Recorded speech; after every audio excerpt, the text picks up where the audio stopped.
В один момент цивилизация, процветавшая на протяжении веков, начала рассыпаться на куски. Вся восточная часть Средиземноморья погрузилась в хаос. Горели дворцы, исчезали торговые пути, и народы, еще недавно правившие морями, были сметены с карты. И все это происходило по одному и тому же сценарию, как будто за ниточки дергала одна невидимая рука. Историки назвали это катастрофой Бронзового века. Но кто стал ее катализатором? В этом пепле есть один загадочный след. Странные пришельцы с моря. Те, кто не оставил после себя письменностей, но чье имя дошло до нас в страхе и боли, народы моря. Что делает эту историю особенно пугающей, мы до сих пор почти ничего о них не знаем. Никто они были на самом деле, ниоткуда пришли, ни зачем. Египетские хроники описывают их как сокрушительную силу, словно ураган, обрушившийся на цивилизованный мир. Это были не просто пираты или мародеры, эти пришельцы двигались огромными массами, с женщинами, детьми, повозками и домашним скотом. Это была миграция с целью уничтожения или выживания, возможно, и то, и другое. История запомнила их как нечто среднее между нашествием гуннов и переселением народов. Только вот гунны хотя бы оставили след в хрониках, а морские исчезли так же внезапно, как и появились. Почти вся информация о них — это записи побежденных, оборванные сообщения, краткие упоминания на камне и керамике. Все, что мы знаем, построено на домыслах, перекрестных сопоставлениях и обрывках текстов. Но эффект, который они оказали на мир бронзы, был сравним с падением метеорита.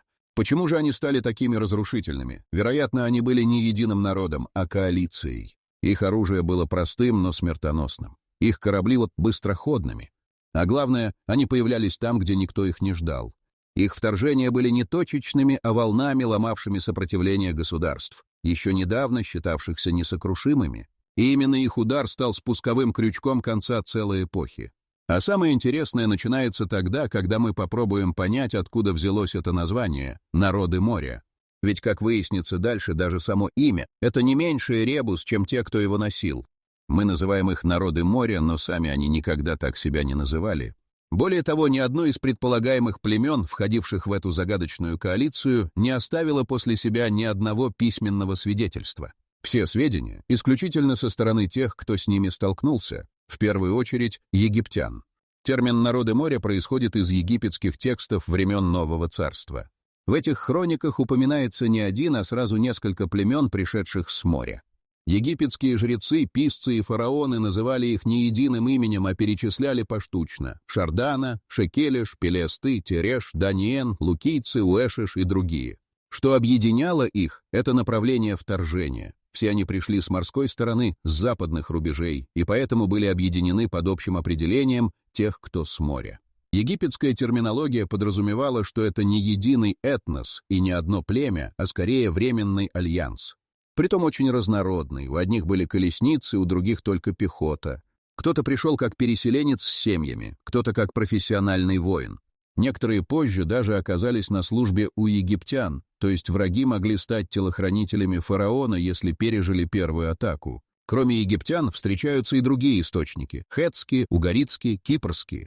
Но они более фрагментарны. Угарит вообще был уничтожен в момент, когда писал письмо о помощи. Хетты оставили только упоминания о боях на своих границах. Самые достоверные — египетские рельефы и надписи на стенах храмов в Карнаке и Мединет-Абу. Именно там упомянуты эти племена в контексте грандиозных сражений. Интересный момент. Египтяне не заботились о точном описании происхождения этих народов. Их не интересовало, откуда пришли те или иные племена, если они уже стояли под стенами. Главным было другое, что их надо было остановить, поэтому само понятие «народы моря» — это в первую очередь геополитическая метка, а не этнографическое определение. Так почему же все они пришли в одно и то же время, и почему именно тогда цивилизация дала трещину? Представьте себе регион, где одновременно сосуществуют Египет, Хеттское царство, Микенская Греция, Угарит, Ассирия и города Леванта. Все это мощные цивилизации, связанные торговыми маршрутами, дипломатией, межгосударственными браками и бронзовыми мечами. Это был мир дворцов, песцов и кораблей, и он рухнул почти мгновенно. Все эти государства обрушились в течение нескольких десятилетий, и в центре этого процесса — народы моря. Первоначально они появлялись как наемники и даже союзники. Шардана и Шекелеш служили в египетской армии при Рамзесе II, участвовали в битве при Кадеше. Если вам интересно, как народы моря заставили целые империи трястись от страха, не забудьте подписаться на наш канал. А если хотите поддержать наше исследование этих загадочных пришельцев, у нас есть ссылка в описании или QR-код на экране. Раз уж не все могут быть фараонами, давайте хотя бы будем спонсорами. Их пускали в крепости, им доверяли охрану фараона, но затем они вернулись уже в другой роли, в качестве главной ударной силы коалиции, сокрушившей целый регион. Особенно пострадали хетты. Их столица Хаттуса была сожжена дотла, а империя исчезла. Угарит, крупный торговый центр, стерт с карты. Египет выстоял, но надорвался. Микены в руинах. Торговля рухнула, письмо забыто, техника утрачена. Как будто кто-то нажал кнопку «перезагрузить» на всем Восточном Средиземноморье. Но почему это произошло именно тогда? Ответ не лежит на поверхности. Одни ученые считают, что это был эффект домино. Сначала миграция с севера, затем разрушение торговли, голод, внутренние бунты, и все это, как спичка в сухой траве, вызвало масштабный кризис. Народы моря пришли не как армия вторжения, а как итог краха прежней системы. Но при этом именно их удары завершили падение. Особенно удивляет, насколько координированными были их действия. Они били по всем уязвимым точкам. Прибрежные города, флот, склады провизии. Угарит не успел даже отправить письмо с просьбой о помощи. А когда Египет наконец понял масштаб угрозы, было уже поздно. Именно поэтому историки называют это нашествие одной из величайших военных загадок античности. Враг без лица, без собственной письменности, но с разрушительной силой. А теперь пришло время рассмотреть конкретные сражения, в которых столкнулись цивилизация и хаос лицом к лицу. Настоящий апогей войны между народами моря и египетской цивилизацией случился при фараоне Мернептахе. Это был сын великого Рамзеса II, и на его плечи легла задача остановить полчища пришельцев, которые стремились прорваться в самое сердце Египта, дельту Нила. По египетским источникам, в первую очередь на так называемой «стеле Победы», описано как коалиция племен, включающая Экуэш, Шардана, Лукийцев, Тереш и Шекелеш, объединилась с ливийцами и обрушилась на западные границы страны. Это не была просто военная экспедиция, это была попытка полномасштабного заселения. Женщины, дети, скот, повозки, пришельцы двигались как на переселение, а не на грабеж. Мернептах собрал армию, чтобы встретить их. Битва была ожесточенной, и хотя Египет одержал победу, ясно было одно — это не конец. Эта атака стала первым звонком, который показал, регион входит в зону нестабильности. Народы моря больше не просто грабили берега, они стремились осесть. Это был сдвиг парадигмы, от наемников и пиратов к масштабной миграции. Интересный момент, некоторые из этих племен потом появятся вновь в составе следующей волны. Это говорит о том, что поражение их не остановило. Они не исчезли, а просто перегруппировались. Египет выстоял, но это был всего лишь первый раунд, и уже совсем скоро фараон Рамзес III столкнется с финальной волной, которая поставит точку в великой эпохе. На дворе конец 13 столетия до новой эры. Египтом правит Рамзес III, один из последних великих фараонов. Именно ему выпала участь столкнуться с самой мощной атакой народов моря, и это была уже не просто война. Это был штурм всей цивилизации. Пришельцы двигались на юг, как лавина. Их было много, очень много. Они плыли на кораблях, двигались по суше, несли с собой все, от оружия до детей. Их целью был Египет, последний крупный оплот Старого мира. Но Рамзес оказался не так прост. Он приготовил ловушку. Флот фараона заманил противника в устье Нила. Там, где река раздваивается, египтяне заранее расставили сети и укрепления. Когда корабли вторженцев вошли в эти воды, они оказались в западне.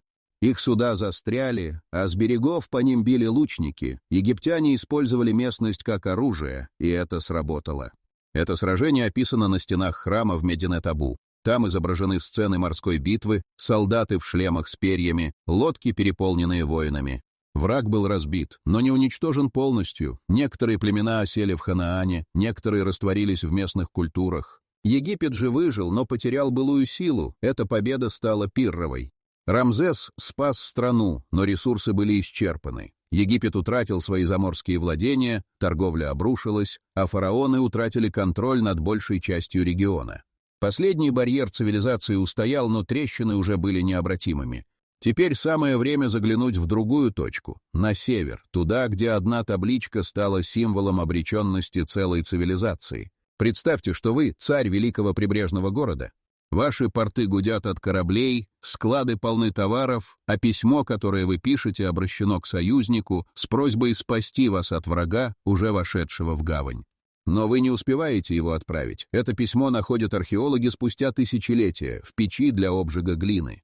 Именно так мы узнали о последнем дне Угарита. Угарит был богатейшим городом Восточного Средиземноморья, торговым узлом между Египтом, Хеттами, Кипром и Левантом. Его письменность – один из ранних алфавитов в истории. Его культура – синтез морской цивилизации. И все это исчезло в течение нескольких дней. Табличка, обнаруженная археологами, стала символом обреченности. Царь Амураппи II обращался к правителю Кипра с мольбой о помощи. Враг уже на берегу, ситуация критическая. Но помощь не пришла. Табличка осталась в печи. Угарит был уничтожен дотла, не разграблен, именно стерт. Каменные здания обрушились, храмы сгорели, архивы погибли. Никто не выжил, никто не возродил город заново. Гавани опустели, а улицы засыпал песок. Это один из самых ярких примеров исчезновения целой цивилизации в результате набегов народов моря.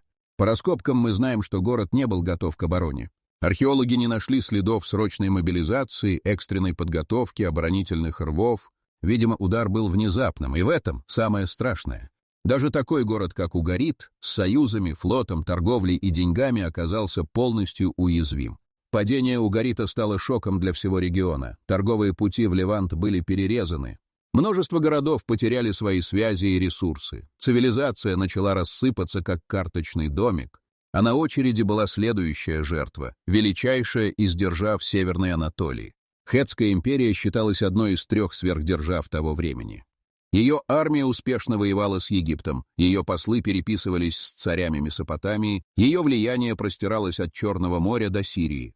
Но к моменту нашествия народов моря хетты оказались в опасной точке, внутренне истощенные, внешне окруженные проблемами.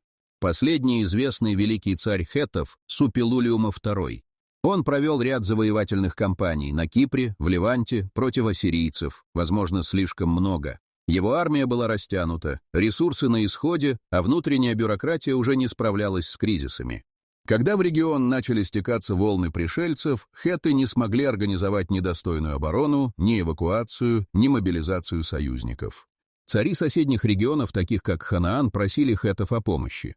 Но Супилулиума в ответ писал, что сам испытывает острую нехватку людей и продовольствия. Эти письма сохранились, они звучат как признание в бессилии. Империя, казавшаяся несокрушимой, не могла защитить даже собственные границы. Около 11-80 года до новой эры столица хеттов, Хаттуса, была полностью уничтожена. Город сожжен, дворцы разрушены, архивы исчезли, империя исчезла бесследно. Не отколовшись, не ослабнув, именно исчезла. Это был финал одной из древнейших организованных государственных систем в истории человечества. Хетты не оставили потомков. Их письменность исчезла, их культура не продолжилась, их крах стал одним из самых мрачных эпизодов этой катастрофы. Но на этом череда исчезновений не закончилась. Пока армии народов моря жгли города и грабили храмы, сама природа добавляла топлива в этот огонь. Одновременно с волнами миграции регион столкнулся с разрушительными природными катастрофами. Ученые называют это идеальным штормом. Засухи, похолодания, землетрясения и голод совпали по времени с военной нестабильностью. Климатические данные из осадочных слоев показывают, что конец 13-го столетия до новой эры сопровождался резким снижением температуры и засушливыми периодами по всему Восточному Средиземноморью. Это убило урожай, люди начали голодать, города, зависящие от централизованной системы поставок, не могли прокормить население. Начались внутренние бунты, землетрясения добавили хаоса. Археологи находят слои обрушения в городах, не связанных с военными действиями. Это свидетельство сейсмической активности, совпавшей по времени с нашествием. Сети дорог разрушались, поставки прекращались, коммуникации обрывались. Этот контекст важен, чтобы понять масштаб бедствия. Народы моря не действовали в вакууме. Они стали катализатором уже идущего разрушения. Некоторые теории считают, что пришельцы с моря сами были жертвами этих катастроф. Их земли пострадали от засух, их урожаи сгорели, и они просто пошли искать новые места для жизни. Так или иначе, война, голод, климат и природные катастрофы сошлись в одной точке. И удар оказался смертельным для цивилизаций, которые веками казались несокрушимыми. Но чтобы по-настоящему почувствовать масштаб, надо посмотреть, какие именно города исчезли, и что осталось от их былого величия. Один из самых жутких итогов катастрофы Бронзового века — полное исчезновение десятков городов, крупных торговых узлов, центров культуры и власти. Они были не просто разграблены, они буквально исчезли, их улицы засыпал песок. Их имена были забыты на тысячелетия, многие не восстановились никогда. Хаттуса, столица Хеттской империи, сожжена и покинута. Угарит — стерт. Микены — в руинах. Арцавская конфедерация в Западной Анатолии исчезла. В Ханаане десятки городов опустели. Даже в Египте, несмотря на военные победы, многие провинции потеряли инфраструктуру и были заброшены. Особенность этой волны разрушений — ее повсеместность. Это был не локальный кризис, не война между двумя странами. Это был коллапс систем. Города исчезали не потому, что были взяты в осаду, а потому что цепочка поставок, связи и защита больше не работали. Многие археологические слои того времени состоят из одного большого слоя пепла — огонь и пустота. Слой, в котором можно найти обугленную керамику, обломки стен и мертвую тишину. Причем это характерно и для внутренних регионов, и для прибрежных центров. Все сгорело. Эти исчезновения оставили пробел в истории. Целые культуры не передали свою память дальше. Архивы сгорели, религии исчезли, народы растворились. А на их месте вскоре начнет расти нечто иное. Но об этом позже. Сначала разберемся, кто же были эти загадочные переселенцы, откуда они пришли и почему именно тогда. Среди множества теорий, объясняющих появление народов моря, одна выделяется своей логикой и комплексностью. Это теория глобального миграционного кризиса. Согласно ей, пришельцы не были армией завоевателей. Это были беженцы, люди, вытолкнутые из своих домов засухой, голодом, войнами и крушением прежнего мира. Их было много, слишком много. В Египте это зафиксировано. Упоминаются повозки, женщины, дети. Это не рейд, это исход, возможно, самый масштабный в древней истории. Люди из разрушенных микенских царств, опустошенных анатолийских регионов и североафриканских племен шли туда, где еще оставалась пища и порядок. Когда цивилизация дает сбой, логика толпы проста — двигаться к тому, кто сильнее. Египет и Левант были последними стабильными регионами. Именно туда потянулись массы. Но они пришли не с пустыми руками, а с оружием, и если их не впускали, они брали силой. Эта теория объясняет многое. Почему в коалиции народов моря такие разные племена? Почему они приходили волнами? Почему среди них были как бойцы, так и переселенцы? Это была не единая нация, а хаотичный поток. Миграция отчаяния, реакция на глобальный крах. Именно этот поток стал последним ударом по системам, которые не смогли адаптироваться. Они жили в мире стабильности и централизованного управления, а мир вдруг стал другим. И в новом мире все будет иначе. Среди 11 племен, упомянутых в египетских источниках, пелесты занимают особое место. Именно они названы главной ударной силой финального вторжения времен Рамзеса III. Их упоминают чаще других, их изображают на рельефах с оружием в руках и в первых рядах атакующих. И именно с ними связывают одно из самых устойчивых предположений, что пелесты стали основой для библейских филистимлян. Археологические находки в южной части Ханаана подтверждают, вскоре после катастрофы Бронзового века на этих землях возникают новые города – Ашкелон, Ашдод, Газа. Их керамика, тип вооружения, городская планировка и погребальные обряды сильно отличаются от соседей. Они явно несут на себе эгейское влияние. Керамика напоминает критскую, мечи напоминают микенские. Это очень важно. Такие артефакты говорят о культурной трансформации, причем не случайной, а массовой. Но откуда они пришли? Египетские источники не уточняют географию. Да, пелесты пришли с моря, но это мог быть и Крит, и Кипр, и Южная Анатолия. Лингвистически имя пелесты соотносят с пелазгами, древними обитателями Греции. Отсюда и гипотеза, что это потомки греков, переселившихся после разрушения Микен. Но в надписях нет прямого указания на греческое происхождение. Поэтому некоторые исследователи предполагают, что это могли быть местные племена, принявшие эгейскую культуру, возможно, в результате смешения с мигрантами. То есть пелесты — это не конкретный народ, а продукт культурного симбиоза, возникшего в результате хаоса. Интересно, что в библейских текстах филистимляне — заклятые враги израильтян. Они технологически продвинуты, воинственны и имеют свою собственную религию. Это подтверждает, после катастрофы Бронзового века пелесты не исчезли. Они трансформировались и продолжили свое существование уже в другой форме. Но это еще не все. У народов моря было немало загадочных представителей, и следующие в этом списке — это таинственные воины с рогатыми шлемами. Шарданы — одни из самых колоритных представителей народов моря. Их узнают даже по изображениям на египетских стенах: шлемы с загнутыми рогами, круглые щиты, короткие мечи. Эти бойцы не просто пришли воевать, они были настолько уважаемы, что фараоны нанимали их в качестве телохранителей. При Рамзесе II Шардана служили в египетской армии, участвовали в битве при Кадеше, охраняли фараонский двор. Но при всем этом Шарданы участвовали и в нападениях на Египет, чуть позже. Противоречия не совсем. Племена могли распадаться, отдельные кланы могли менять сторону, или египтяне, захватив часть Шардана, интегрировали их в свою армию. В любом случае, Шардана — это воины, а не переселенцы. Их путь — война. Многие ученые предполагают, что Шардана пришли из Сардинии. Название слишком похоже, а археология подтверждает, на острове действительно находят бронзовые фигурки воинов в тех же самых рогатых шлемах. Культура нураги, существовавшая на Сардинии, вполне могла породить таких бойцов. Однако критики теории напоминают, в то время Сардиния была в изоляции, и ее морские контакты были ограничены. Возможно, Шарданы были не сардинцами, а просто частью общей морской культуры, где такие шлемы были в моде. Кроме того, в источниках упоминается, что Шарданы были пойманы за пиратство. Это говорит о том, что до службы они могли действовать как наемники, пираты или даже свободные капитаны. Их союз с Египтом был не по любви, а по расчету, и когда расчет стал невыгодным, они вернулись к мародерству. Шарданы стали символом двойственности народов моря. Вчерашний враг, сегодняшний союзник и наоборот. Их шлемы с рогами — не только декоративный элемент, но и символ нестабильности всей эпохи.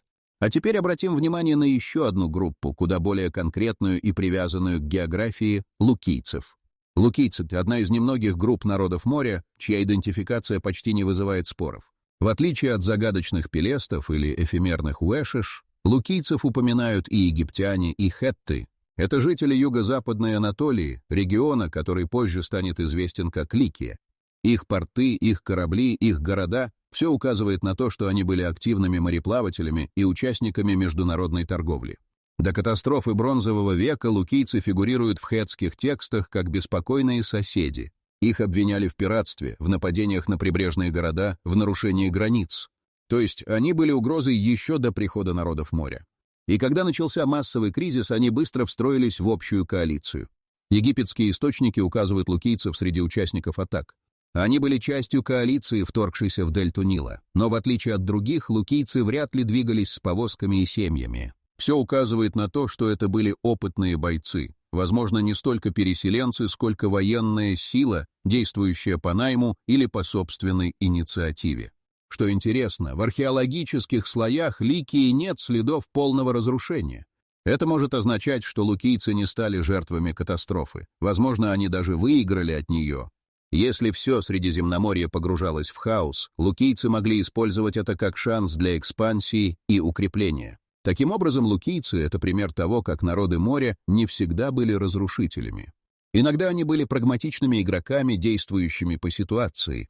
Но были и такие, о ком до сих пор спорят, как, например, загадочные Шарданы, которых часто пытаются привязать к Сардинии. Разберемся с этим дальше. Связь между Шардана и Сардинией — один из самых обсуждаемых вопросов в исследовании народов моря. Слишком много совпадений. Название почти идентично. Археологические находки на Сардинии показывают бронзовых воинов в шлемах с загнутыми рогами, точно таких, как изображают египтяне. Эти фигуры принадлежат культуре нураги, существовавшей на острове в то же самое время. На Сардинии находят мегалитические постройки, крепости, оружие, все, что соответствует военной культуре. Это дает основание предполагать, что Сардиния не была отсталой окраиной, а скорее развитым морским центром. Если Шарданы действительно пришли оттуда, то они могли быть представителями сильной военной аристократии. Противники этой теории утверждают, что Сардиния в то время была недостаточно вовлечена в международную торговлю, чтобы ее жители могли попасть в Египет. К тому же шлем с рогами — не уникальный элемент. Его могли носить и в других регионах. Но все же таких совпадений слишком много, чтобы игнорировать. Есть также гипотеза, что Шардана были частью более широкой морской культуры Западного Средиземноморья, включающей не только Сардинию, но и Сицилию, Южную Италию, Корсику. Возможно, это была своего рода морская конфедерация или сеть пиратских кланов. В такой модели Сардиния лишь один из центров, а не единственное происхождение. Так или иначе, следы Шардана и сардинцев переплетаются. И если принять эту связь, становится понятно, что народы моря не были исключительно восточными пришельцами. Они могли приходить с запада, из регионов, которые позже станут римскими владениями. И эта гипотеза становится особенно интересной, когда речь заходит о культурных влияниях. Например, об Эгейском следе. Одно из главных направлений исследований народов моря – это их возможная связь с эгейской цивилизацией – Крит, Микены, Киклады. Эти земли были центрами морской торговли, высокоразвитой архитектуры и письменности. И именно там археологи находят первые признаки кризиса, задолго до массовых вторжений. Города на материковой Греции начали пустеть. Дворцы разрушались, торговля исчезла, причины неизвестны. Возможно, это были внутренние конфликты, возможно, климат, возможно, именно первые волны миграции. Но результат был один – регион начал выбрасывать людей, и эти люди шли туда, где еще оставалась еда. Керамика, найденная в Ливанте, Ханаане и даже Египте, несет на себе эгейские мотивы. Типичные формы сосудов, орнаменты, формы оружия. Это говорит не о заимствовании, а о перемещении. Люди с этой культурой несли ее с собой, и где они оседали, там культура продолжала жить, адаптируясь, смешиваясь, мутируя. Но значит ли это, что народы моря были греками? Скорее всего, нет. Это были разные группы, говорящие на разных языках, но у многих из них был один источник влияния – эгейский мир. Особенно сильно это проявляется в типе керамики и фортификаций. Поэтому эгейский след – это не просто этнический маркер, это маркер влияния. Он показывает, насколько сильно рухнувшие микенские и критские культуры распространились по региону. И это поможет нам разобраться в еще одной теории. Были ли среди народов моря сами греки? Среди исследователей существует настойчивая, но до сих пор спорная гипотеза. Были ли среди народов моря сами греки? Под греками в этом контексте чаще всего подразумеваются ахейцы или сахейцы, обитатели Микенской Греции. Египетские источники упоминают племя Экуэш, которых иногда связывают именно с ахейцами. И на первый взгляд все сходится. Имя похоже, время совпадает, упадок микенской культуры подтвержден археологией. Но дальше начинаются нестыковки. Во-первых, египтяне описывают Экуэш как племя с характерными чертами, отличающимися от микенских воинов.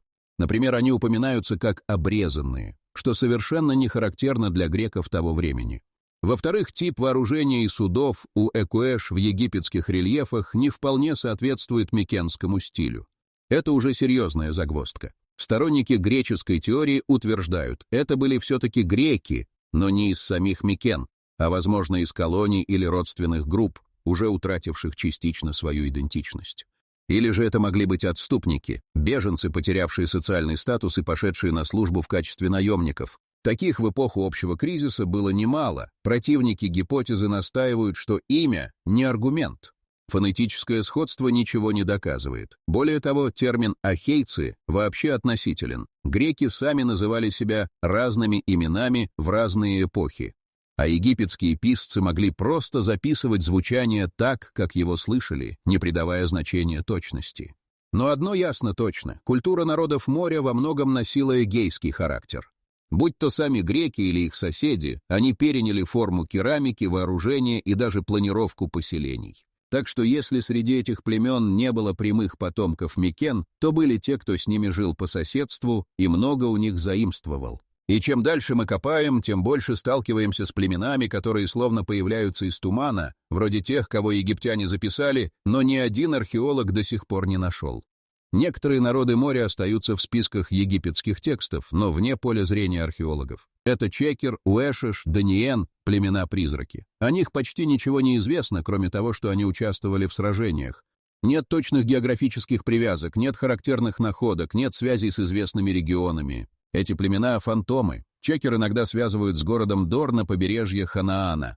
Там находят поселения с эгейскими чертами, но прямых доказательств, что это именно Чекер, нет.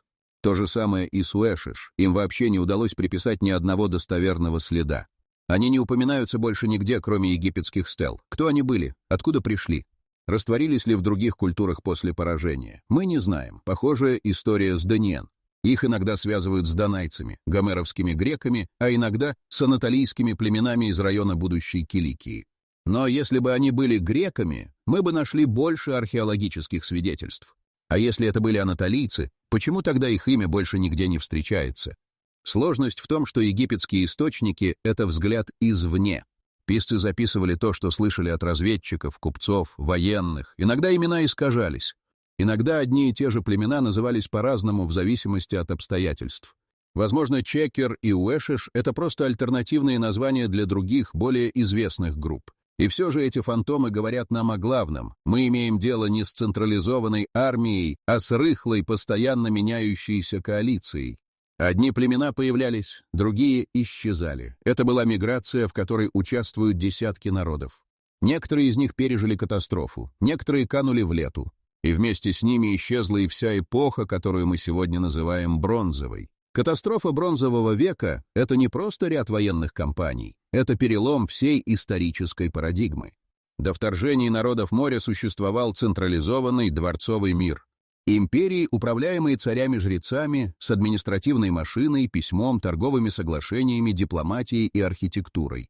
Все держалось на порядке и структуре. После остался хаос. Сначала исчезли дворцы. Архивы сгорели, а без них исчезло и письмо. Целые системы управления рухнули. Без торговли не стало продовольствия. Города опустели. Беженцы заполонили сельскую местность. Региональные центры, утратив поддержку из столицы, начали деградировать. То, что раньше называлось цивилизацией, распалось на десятки мелких анклавов, каждый из которых боролся за выживание. Оружие изменилось. Вместо сложных бронзовых мечей, требующих олова и меди, началось распространение железа. Оно было более дешевым, доступным и не зависело от далеких торговых путей. Так началась железная эпоха.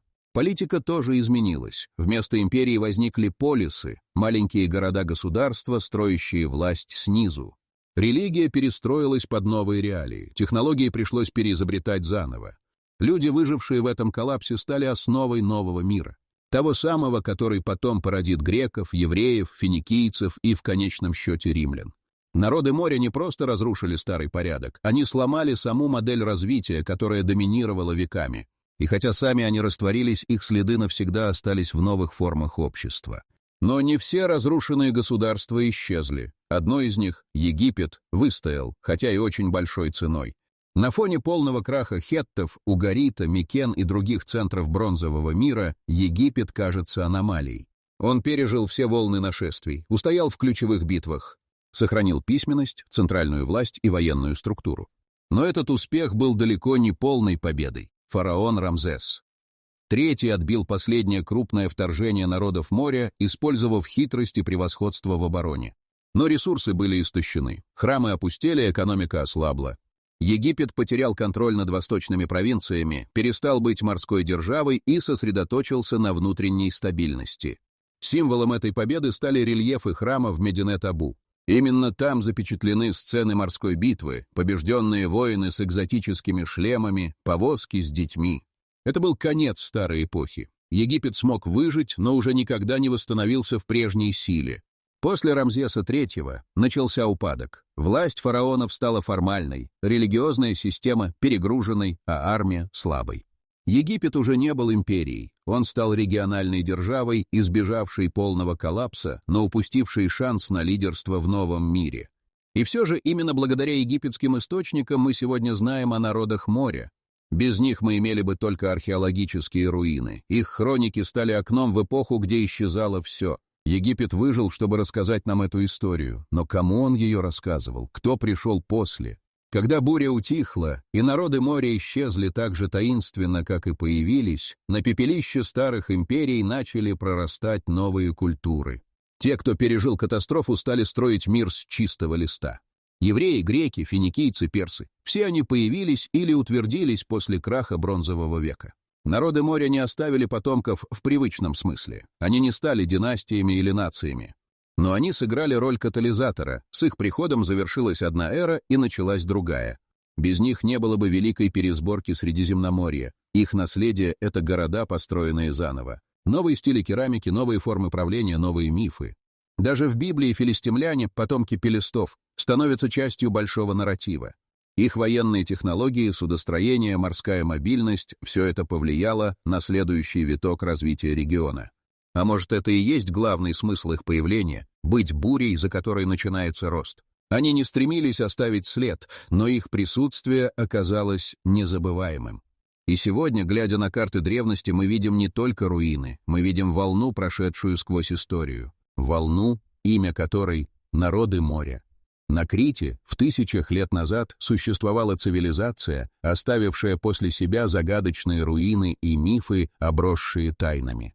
Находясь в центре этой цивилизации, археологи обнаружили величественный дворец в Кноссе, который до сих пор привлекает внимание исследователей. В 1931 году археолог Артур Эванс начал раскопки, и именно тогда в древних стенах началась новая глава истории. Тем не менее, дворец был не просто зданием. Архитектура Кносса, сложная и запутанная, напоминала лабиринт. Каждый коридор, каждое помещение имело свое назначение, и, как выяснили ученые, в этом лабиринте скрывалась не только архитектурная гениальность, но и миф о Минотавре. Согласно легенде, этот чудовищный полубык жил в лабиринте и пожирал людей, которые попадали к нему в плен. Легенды о Минотавре возникли на фоне реальных событий, и именно это наполняет их особым смыслом. В то время как Эванс восстанавливал дворец, он находил множество артефактов, керамику, украшения и фрески, изображающие сцены из жизни древних минойцев. Эти находки указывали на высокий уровень культуры и искусства, а также на торговые связи с другими цивилизациями. В Кноссе были найдены изображения священных животных, таких как бык и дельфин, что подтвердило их важность в религиозной практике минойцев. Более того, бык, как символ силы и плодородия, был связан с мифом о Минотавре. Некоторые исследователи предполагают, что реальная причина возникновения мифа о Минотавре связана с культурными практиками той эпохи. Легенда могла возникнуть на фоне ритуальных жертвоприношений, где быки играли центральную роль. Минойцы, вероятно, использовали животных в своих религиозных обрядах, что в дальнейшем могло привести к созданию мифов о чудовищах, охраняющих храмы и святилища. Эта версия подчеркивает, как мифология может отражать реальные события и практики древних народов. С каждым годом археологи открывали все новые детали, которые помогали прояснить, как жил Крит в эпоху минойцев. Если вам нравятся наши погружения в древние мифы и реальность, не забудьте подписаться на канал, ведь Минотавр — не единственное чудовище, которое можно встретить в нашем контенте. А если хотите поддержать наше творчество, ссылка на донат в описании или просто наведите камеру на QR-код на экране. Помните, что даже самые сильные быки нуждаются в поддержке. Они исследовали не только дворец, но и соседние поселения, находя доказательства того, что минойская цивилизация была гораздо более масштабной, чем считалось ранее. Находки свидетельствовали о развитой системе водоснабжения, сложных социальных структурах и высоком уровне торговли. Вдобавок к этому открытия на Крите начали привлекать внимание не только археологов, но и историков, искусствоведов и даже писателей. Наследие минойцев стало важной частью изучения древней истории, и их влияние ощущается до сих пор. Миф о Минотавре и лабиринте вдохновил художников, писателей и кинематографистов, создавая новые интерпретации древних историй. Таким образом, таинственный мир минойцев, их мифы и реальные события продолжают привлекать внимание и вызывать интерес. Каждая находка открывает новые страницы этого древнего наследия, погружая в атмосферу древнего Крита, где история и миф переплетаются в едином узоре.